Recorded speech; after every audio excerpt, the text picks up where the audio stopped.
በጭራሽ በዓለም ላይ ያሉ ሰዎች ሁሉ ማለት በዓለም ላይ ያሉት ሀገራት ሁሉ መብታቸው ነው እኩል ነው ማለት ብዬ አልገምትም። ምክንያቱም በእኛ ህይወት ላይ ብዙ ሀገሮች ሲወስኑ ያለው ብዙ ሰው ኢቭን አንድ ግለሰብ እንኳን በሀገር ደረጃ ላይ ተጽዕኖ ሊያመጣ እንደሚችል አለ። ምንም በሀገራት አካባቢ ነው ምንም እኩልነት የለም። መስፈርቱ ትልቁ ምንድነው? የኢኮኖሚ ነው። የኢኮኖሚ መስፈርት ነው። የፖለቲካ ሁኔታ ኢኮኖሚውን ተከትሎ ነው የሚመጣው። በኢኮኖሚ ከዳበርንና ማንንም የማናስቸግር ከሆነ አንድ ደረጃ ከፍ እንላለን።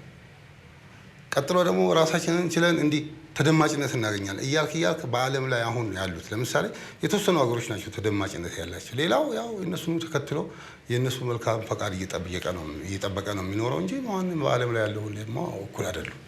所以我们中国很多，甚至是现在，我觉得世界可以发展，就是有很多这些中国制造的东西，但是这个代价是什么？这个代价就是这些人的这些工作环境、工作条件都是非常非常的差。La manipulation, c'est d'abord au niveau de la tête.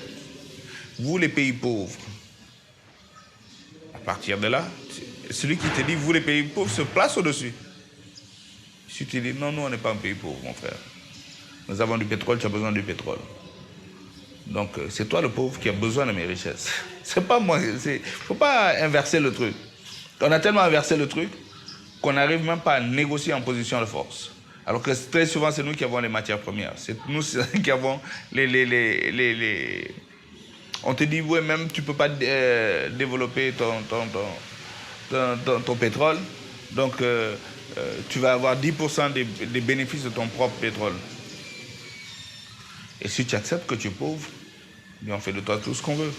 Ce n'est pas forcément des gens qui viennent de l'extérieur qui vont aider à développer ce pays.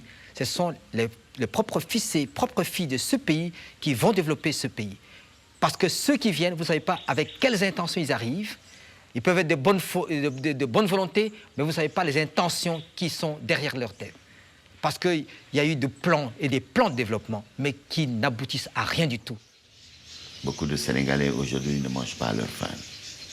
Dans la banlieue, on a un repas par jour et il y a beaucoup de gens dans la banlieue qui ont les pieds dans l'eau inondée depuis presque 3 ans.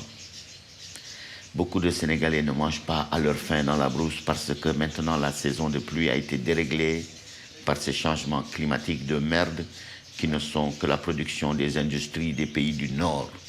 Beaucoup de Sénégalais ne mangent plus à leur faim parce que le système économique qui a été mis en place, soi-disant libéral, capitaliste, ne s'occupe pas d'eux. Beaucoup de Sénégalais ne mangent pas à leur faim parce que les terres sont devenues arides et pauvres, surexploitées par une culture de l'arachide que les écologistes ont toujours dénoncée. Beaucoup de Sénégalais ne mangent pas à leur faim parce que 1500 fois par année, la forêt brûle au Sénégal sans qu'on l'éteigne.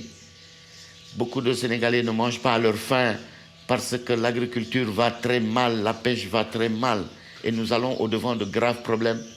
Le signal fort qui a été donné, ce sont tous ces enfants qui prennent les pirogues et qui vont dans le ventre de l'océan Atlantique et qui vont mourir parce qu'ils sont désespérés.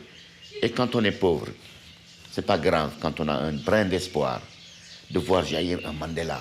Quand on est pauvre et qu'on a un brin d'espoir d'un changement possible, on a encore l'espoir. Mais quand on a perdu l'espoir, il n'y a plus rien qui reste. Et beaucoup de Sénégalais aujourd'hui ont perdu l'espoir. Beaucoup d'Africains ont perdu l'espoir. Heureusement que des forces émergentes d'un système nouveau sont en train de naître partout dans le monde, avec ce qui se passe en Tunisie, avec ce qui se passe en Égypte, avec ce qui se passe au Burkina, avec ce qui se passe en Libye. Des gens sont en train de se révolter pour dire ça suffit. Nous voulons un autre monde, nous voulons une autre société. Mais ce changement, il passe par nous, il passe par les gens. Et c'est cela que le monde est en train de nous apprendre. Et j'espère que nous allons tirer profit de ces leçons pour vivre ensemble dans un monde plus juste, ensemble dans un monde plus équitable. Sinon, nous allons partager un monde de terreur.